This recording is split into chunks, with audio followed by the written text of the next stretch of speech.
Have you ever thought about learning to play the piano? It sounds hard, right? PianoPicnic.com makes learning the piano simple and fun. You can learn at your own pace and you don't need to learn to read sheet music.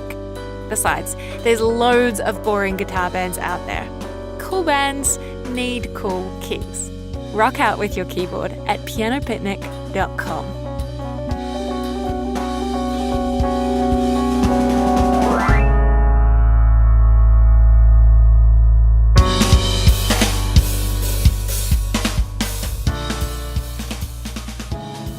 Hello and welcome back to the Musician's Map podcast.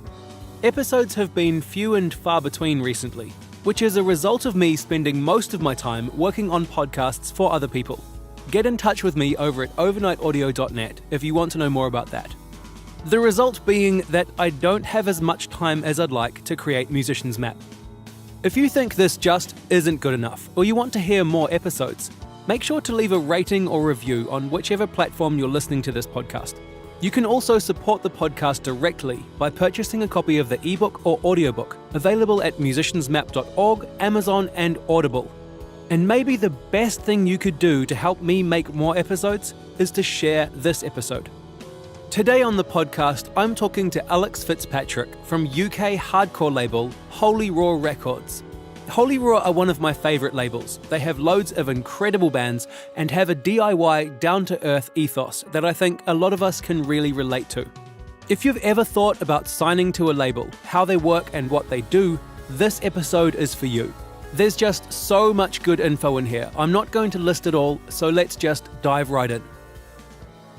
Holy Raw sort of like became a formal idea or a thing in January 2006. Our first release came out July 2006 because obviously we had no clue what we were doing. So it took a little while to get from A to B as such. But my background before that was I grew up in the countryside, did nothing apart from like listen to CDs and just like fuck around on guitar and bass with my friends.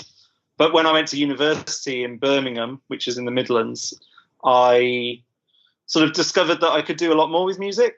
I started a music website, a webzine, which, you know, they still exist, obviously, but they were definitely more sort of, I felt like they were more popular back then. And I started putting on loads of shows. And then through that, you know, we would put on all these shows and there would be like local bands supporting like touring bands, of course. And me and the people I was kicking around with back then just decided to start trying to release some of these local bands. So that kind of gave me the bug. And then after university, about a year after university, so we did like 3 little tiny releases pre-Holy Raw. And then I moved to London with my then girlfriend, and her dad basically said, "Oh, would you like to have a small loan to carry on putting on shows and like do bigger and better shows?" And we were like, well, we don't think we need money to do shows.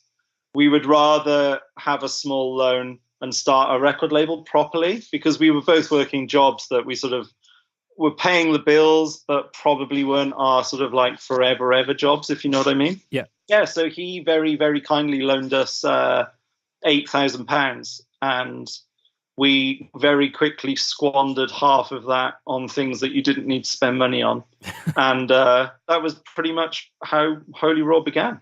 Who were your first few bands? We psychotically and maybe somewhat in an unhinged manner decided to do 3 releases to start the label rather than just 1. And that's such a risk, and I would not recommend that. But retrospectively, it was actually like a saving grace, because we did the first CD EP by Rolo Tomasi.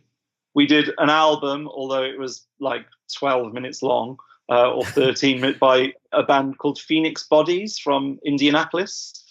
And then we did a split 12-inch between KO Dot and Bloody Panda. And they were sort of like avant-garde US doom bands, basically. Yeah. I believe KO Dot is still actually going. I don't think Bloody Panda are. But yeah, the reason I say it was like retrospectively, it was a saving grace, is because if we'd done one, if we put all our eggs in one basket, there was obviously a far higher sort of risk associated with that. So weirdly, it was the KO Dot Bloody Panda 12-inch that sort of sold quite a lot straight away.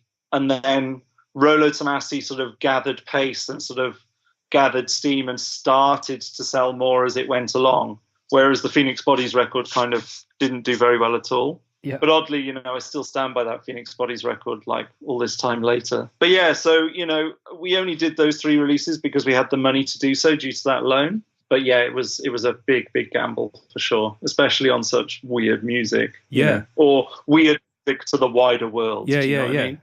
Totally. And so at that point, were you funding the recording of those EPs and albums? No, we paid for the pressing, so the manufacture, and then we paid for PR, promo CDs, advertising, and then, you know, bits and bobs around that, basically. Yeah. What would you say Holy Raw is about for people who haven't come across the label before? Its essence is a sort of a progressive, in the true sense of the word, heavy music label. But that's getting ever more like varied and broad and not vague, because I think there's a thread you can take through all our bands in terms of sort of ethos and aesthetics and sort of sensibility.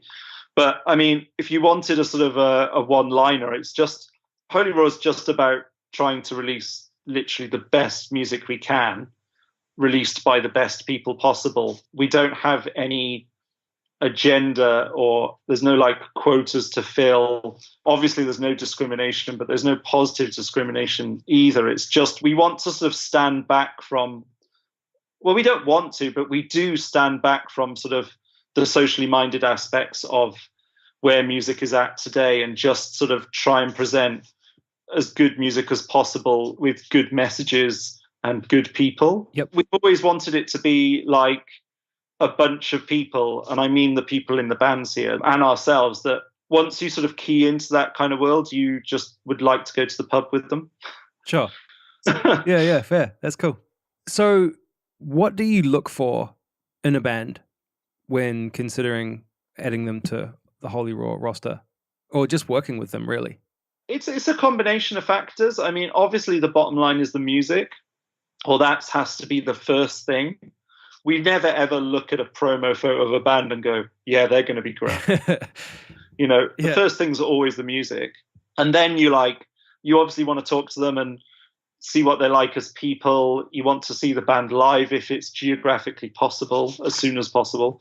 You know, check if they're on the right page, they're on the same page, and just sort of like get a feel for their work ethic and their drive and their sort of their noose of sort of self-awareness and sort of understanding of how things work a little bit. Like, you can have a band that can create the greatest music ever, but they might think that you should just play in the same town for the next year, and they think that that constitutes touring. And, you know, that shows that they haven't potentially sort of got their head screwed on in a way that we would need in order to work with them. Sure. So, yeah, it's a combination of factors. It starts with the music, but then we obviously want to get along with them, and we obviously want to know that they kind of know what they're doing a bit. I mean, you know, obviously we're here to help and guide that process, of course, but equally we're not tour bookers, and we're not going to put you on tour with Rolo Tomasi tomorrow just because you've signed to Holy Raw, for example. Yeah. And is it something that you make the decision on? So do you hear a band and go, that's fucking rad, I've got to work with those guys, or I've got to meet them? Or is it something other than that? Are there other people that are sort of bring artists to you? That happens. The former happens quite a lot. So there's 4 of us that work at Holy Raw in total now. And most of the time now with bands that we want to work with, we kind of all have to agree on it. So it's definitely becoming more democratic. But I'm not saying it used to be a dictatorship or something. It's just like it was me on my own for such a long time that obviously that would therefore dictate that I make the choice. But yeah, you know, the final say is mine, because it's sort of, I guess, for want of a less arrogant way of putting it, it's like my vision, or, you know, my label, and I took it to where it got to initially. But increasingly more, it's now the musical choices are reflective of all of our personalities and all of our sort of desires and wants of where we want things to go. Yep. Awesome. What's the most common way that you actually find acts? And please don't say it's through sifting through demos that are sent to you. It's not. I mean, 99% of those are atrocious, like, I don't mean that in a sort of like, oh, I work at a record label and I'm so dismissive and hateful of all the music. It's like when you receive a demo by a guy that says he's a rapper who emigrated from Poland to Los Angeles, and then he sends you like 5 instrumental tracks with no rapping on. You're like essentially a hardcore label. You're like, this is just insane. Like, why has someone done this? But most of the time, in all honesty, I'd say probably like 60 to 70% of the time is our bands recommending bands to us, or our bands going, we played with this band, you should listen to them, they were amazing and they were really good people.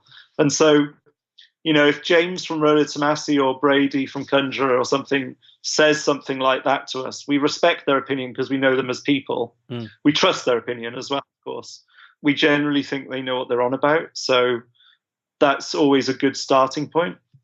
Yeah. But in other instances, and there are exceptions, there are like 3 or 4 bands where it has just come from demos. But there are other instances where just like a band will just start popping up into our consciousness. Sort of like you might see one of our bands tweeting at a band, or you might see like someone you respect on a podcast or on a website referring to a band that they saw supporting. And, if a band's getting in all those right places, sooner or later, you're going to sort of like naturally check them out. And is it more often that a relationship forms with a band that you have approached or that approach you? Probably 50-50. Yeah. It would be very hard to like, put it this way, it doesn't in my head automatically lean one way or the other. Sure. Yep. What are some of the main things that Holy Raw does for its artists? Without, going into specific deals, what sort of are the main aspects of the record label's business that you offer to bands and artists? I always think of Holy Raw as like a hub where there's like about 10 or 20 little sort of like lines off it to other things. So the bare bones, pull all the meat off of what we do is to organize a release.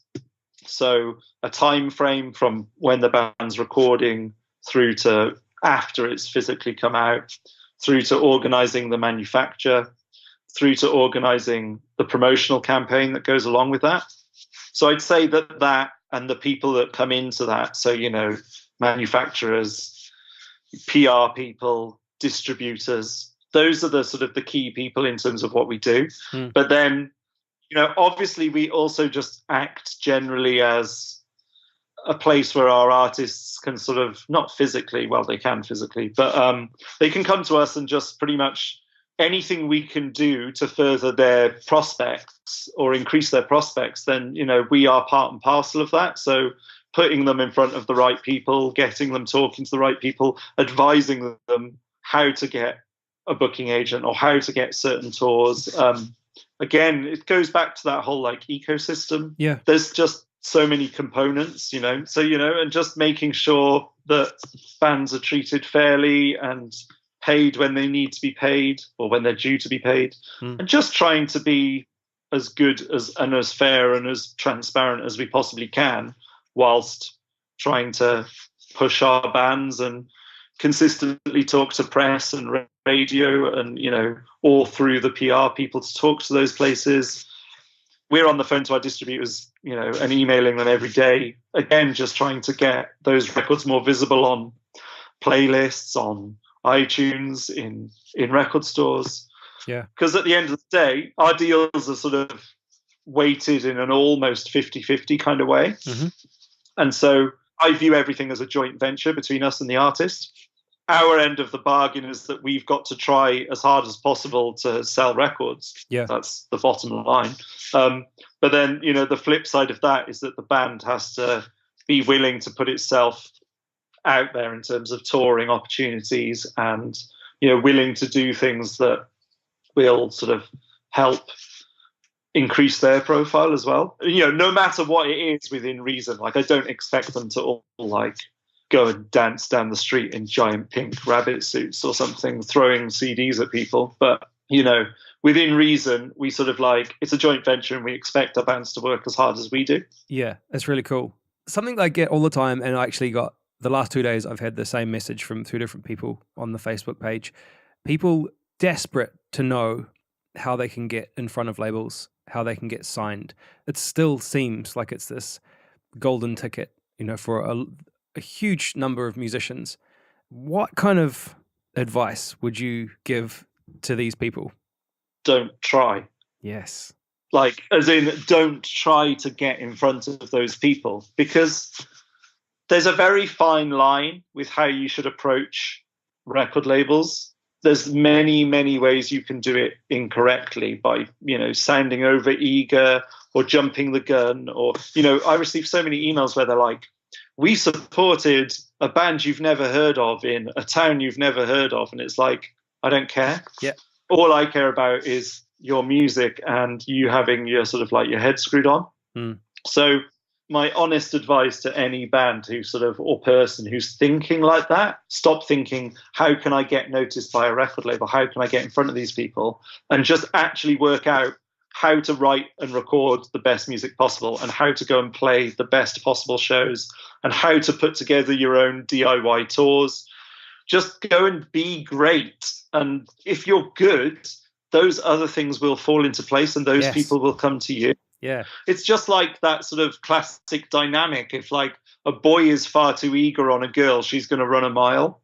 Do you get the sort of the bizarre analogy I'm sort of making? Yep, like, totally. If you're an employer and then a candidate comes in and they're like, oh, I really want to work for Subway, please. You're going to be like, you're insane. Like, please, no, I'm not going to employ you, Sure. It can obviously swing too much the other way. You can obviously sit there and do absolutely nothing. Like, you could have recorded the greatest song ever and put it on SoundCloud, but you've got to do something. You've got to like promote and push yourself somehow. You've got to get out there. But it's that pendulum between being like crazy, desperate and lacking self-awareness and not even knowing how to like string together a bunch of shows for yourself and who to talk to, or working out who to talk to. Like, who's the local promoter that put on Converge the last time they came in, and was there one local slot going at the to open that show? How do I get onto one of his shows so that I could be considered for one of his bigger shows?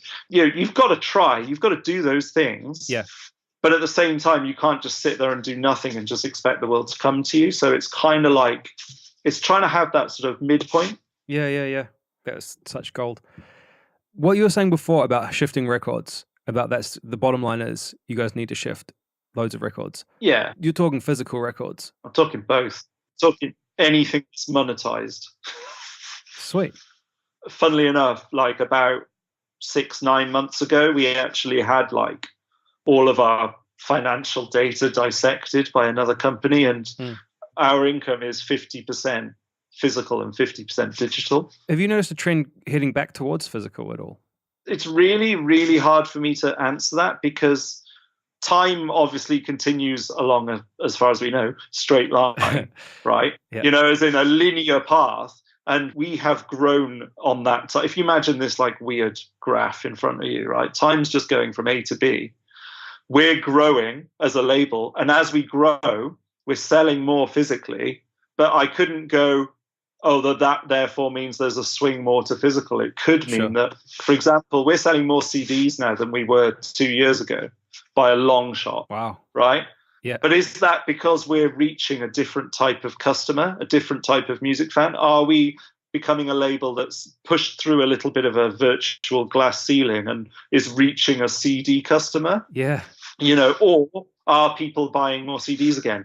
So I can't really sort of give sort of like a stamp of authority answer on that. Does that make sense? Yeah, totally. We run a subscription system where you can sign up and you can stay with us for as long or as short time as you want. And basically you get sent a new release every month, be that digital, CD or vinyl. And I mean, obviously that has grown quite a lot. And so that makes me go, okay, we are making more vinyl now, and we're not making more CDs really, apart from in rare cases. They're just hanging around less. But yeah, we are definitely making more vinyl. Yep. But again, I don't know whether that's just a growth in physical as a sector or whether it's the growth of the label. Yeah, sure. How do you listen to music? What medium? Good question. I use Apple Music a lot, Yep. to be honest. I kind of almost like hate to admit this. So basically, where I'm sat right now, there's like a wall of CDs and a wall of vinyl next to me. But due to knowing that I'm going to move house within the next couple of years, and due to literally a lack of space on those walls, I've stopped buying things physically. Yeah. Which just sounds atrocious because, I know what Holy Roar is and I know what we do. I mean, but I haven't physically bought many records lately. But I'll counteract that and I'll balance that out by saying that the other three who work at Holy Roar have almost like sort of just stepped into that void, and they're all like psychotic, like vinyl nerds. Yeah. So it's funny, they're employed by Holy Roar and they get paid by Holy Roar, and then they just like pump their money back into music anyway. Good. So. What do you think about digital downloads and bands selling a digital download? It's just sort of struck me as a strange option that bands are offering, because I don't really know anyone that would download that music and then load it into iTunes and then load it into an iPod, or do you know what I'm saying? I do, but they exist. Believe me. Yeah. Being on my side of the fence. Yeah. I know what you're saying. Like, it's almost like, are digital downloads like the new CDs? If you know what I mean? Like, are they now the redundant format? Because surely, like, you can either stream stuff or you want to physically own it. What's the point of it just taking up some space on your hard drive instead? Yeah. But there's still, honestly, by the emails we get as a label, there's still people out there that are obsessive about sound quality of digital. And so, streaming is inevitably compressed quite a lot. Yeah. I mean, don't get me wrong, it's clever and it doesn't sound like crap, but there's people out there, like, the picture I get of it in my head is the same people who like really care about the performance of their computer and really care about technology in general, probably care about graphics cards for their PCs, for their game or their online gaming experience, also seem to care about audio quality of digital. Sure. So they've invested a lot into, inverted commas, the digital realm. And that seems to be a sort of a thing for a certain type of customer. They are niche. They are very niche now. Like, whereas 5 years ago, everyone would download MP3s because streaming basically didn't exist. Most of those people have migrated onto streaming, but there is definitely a niche. It's almost like what vinyl was like 20 years ago or something. Yeah. To be honest, I want to caveat here and say I'm not really talking about people that just might buy it off iTunes because they haven't figured out what streaming is yet. I'm more talking about the people who want WAVs and FLAC and stuff. Yeah, it's interesting. I didn't really think about it like that. I always, if I want to get the record, I'll probably buy the vinyl, and because I don't have a CD player anymore, and then I'll stream it when I don't want to listen to my vinyl or when I'm out. Yeah, but then honestly, we've sincerely had emails where it's like, I don't want to buy the CD and rip the CD, because then what am I going to do with the CD? And I've either just clogged up my room or it's just environmentally pointless. I just want the FLAC and the WAVs now. It's like, okay, cool. Yeah. So yeah, they exist. They exist. What have you guys got in store for the future? Like, what's next for Holy Roar? We have obviously got releases planned up through till, but we've definitely got things that we know are penciled in for next year. Yep. So that's pretty wild. So yeah, we are going to continue rolling as we have been doing probably for a couple of years now, 2-3 years now, where basically we try to focus ourselves on one release a month. Yep. Sometimes that gets skewed by possibilities to work with certain people or digital singles or digital EPs, for example. But yeah, we're going to continue rolling with our sort of like one release a month kind of model, because in terms of workload, that's feels like a good way to be sort of consistently active, consistently in the sort of public eye, but also it's good in terms of everyone who works for Holy Roar knows exactly what their workload is per month kind of thing. Yep. And then just carry on trying to reach more people and do bigger and better things, because it's just I mean this in the best possible way, it's just a really slow organic process where we've never gone like, oh, here's £20,000 for advertising, or let's go and like pay some mad radio plugger to try and get us huge radio coverage for something. We will do things like that if that day ever came, when it's appropriate to the artist. But I mean, we've got a store with Deathwish. They do our mail order for the US. We're just in the process of setting one up in Australia, actually, which should go live in the next week or so. Yes. That's with the guys who run Unified, actually. Okay. Yeah, we've got a German store now. We've obviously got us running our own mail order. Japan, something we still really need to sort of like double down on and drill into as such. But yeah, we just want to sort of become more of a global entity so that our bands can sort of have opportunities to go and play in America and Australia and New Zealand and Japan and, wherever basically. So I think our big sort of how we want to evolve over the next couple of years is to go from this UK label that does quite well in Germany and so on and so forth to being a label that if a kid's into Converge and he lives in Milwaukee, or if he lives in Auckland, or if he lives in Russia, then he should know who Holy Roar is, Yeah. And I just use Converge as a sort of a totemic kind of example there, So it's just about wanting as many people as possible who have the relevant musical interests to be aware of Holy Roar, even if they don't like everything we do, Yeah. Do you think there's a ceiling for a label putting out such extreme music? There is, but we're far from reaching it, I think.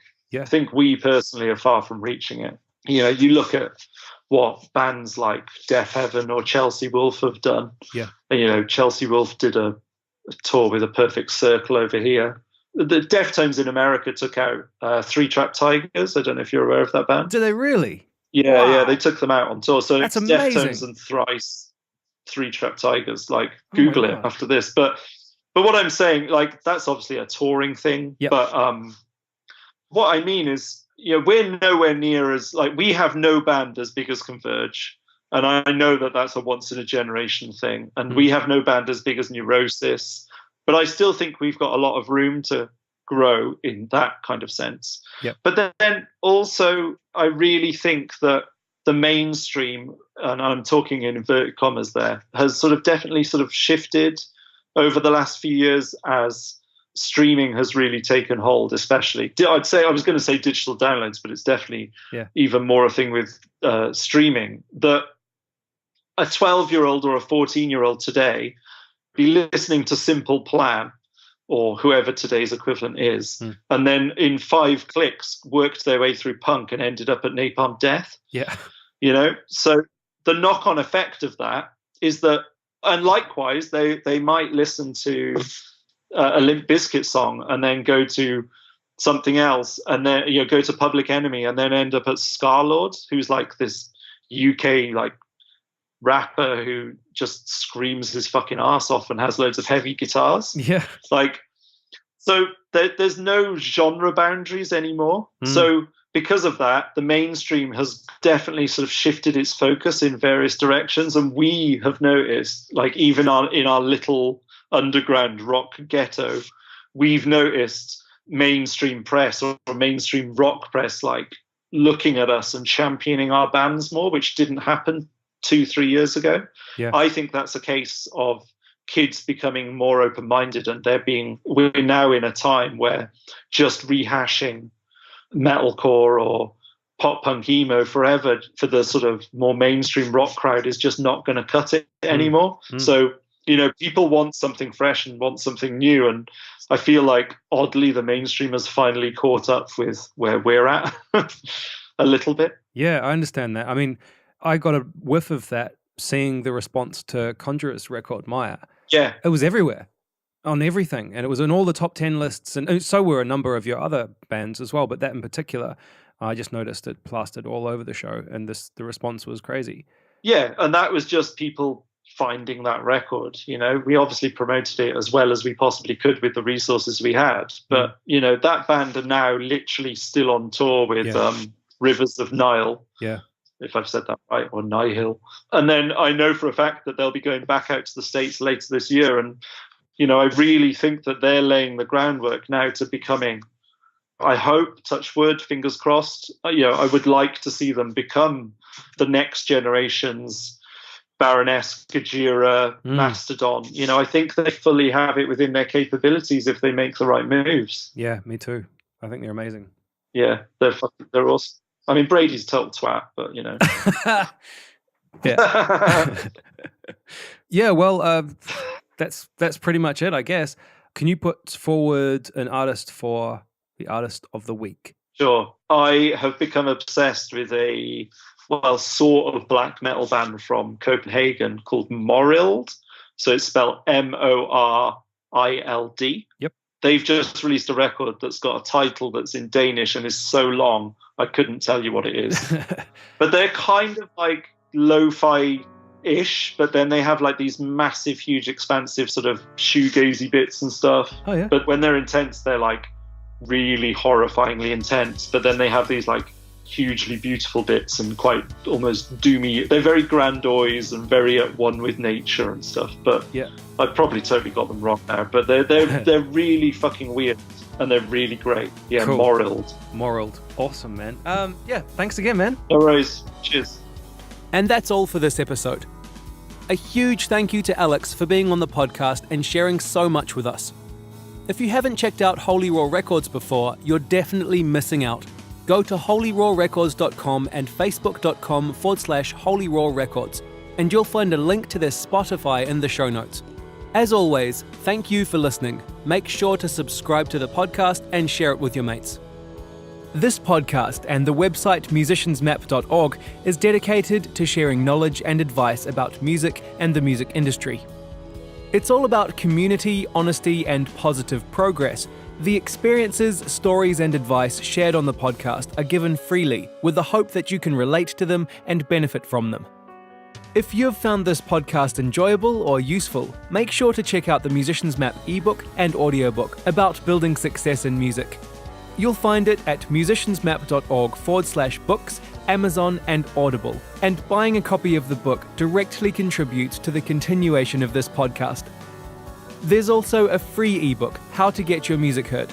Go to musiciansmap.org/free-book to get your copy.